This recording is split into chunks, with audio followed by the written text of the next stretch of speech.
friends, this is Grace and welcome to my channel. So this video, I did a process video for this. Unfortunately, I did not realize that it did not capture all of the process that I had made for this particular layout. And instead of making a new layout, I decided I'll do, instead of a voiceover, do kind of a share and tell you the things that I have done for this particular layout. In the video that you saw me kind of basically starting it up, picking papers and doing some initial planning.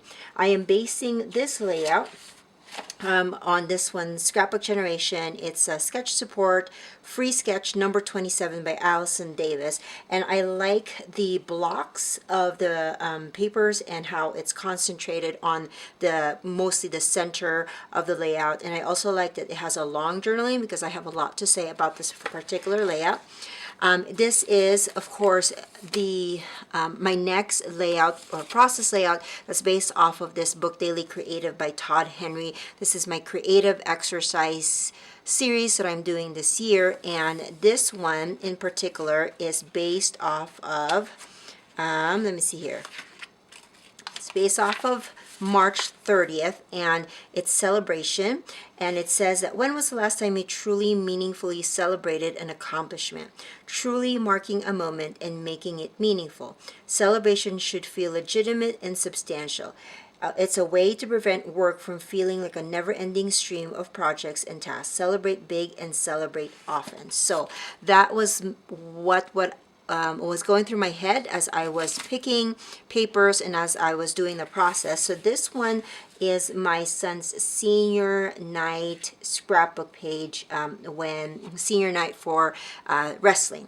And so this was a moment that I wanted to celebrate, and this was actually 4 years ago, if you could believe that. And so I picked up the pictures, and I actually they were 3x4, but I did make them smaller into a square size on this side in order for me to still keep the blocks of paper kind of in that column design. But then over here I made them bigger, so I switched this one to make it bigger so that it can work with my landscape photos. And I did use the smaller photos, but instead of putting them right here, I put them on the bottom just because when I typed up my journaling, I just went and typed. I didn't remember that I needed to put some room for the photos, so it just went here. And it actually worked better because if I had them in the center, then I have to figure out which part of these photos will I be covering up. So they all worked out. Another thing that I wanted to emphasize was these stars. Again, thinking of celebration, I thought that the stars were apropos for this. I just used nesting dice that I bought on Amazon, picked out the same papers, used some of the papers that were in the paper pack that I had these papers from. This paper pack is actually kind of a baby themed pack or papers, but I like that they have the colors that we normally connect with boys and masculine, with the reds and the blues and the oranges. So I put them all in here.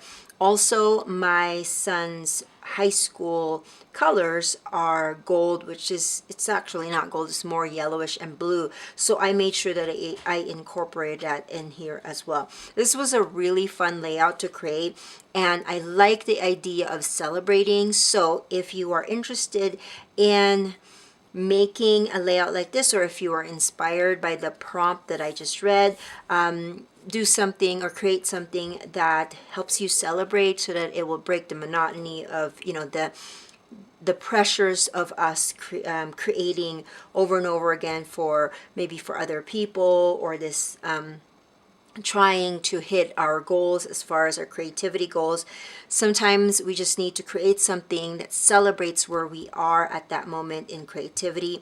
This one is something that shows what I like right now as far as the papers and the style that I like creating with, and then also celebrating, of course, the memory of this particular night. And so that's it. Thank you so much for watching. If you like these videos, please consider giving it a thumbs up and subscribing. If you have any questions about this layout or about the book or about the process, but make sure that you leave that in the comment section below, and I will catch you guys in the next video. Bye now.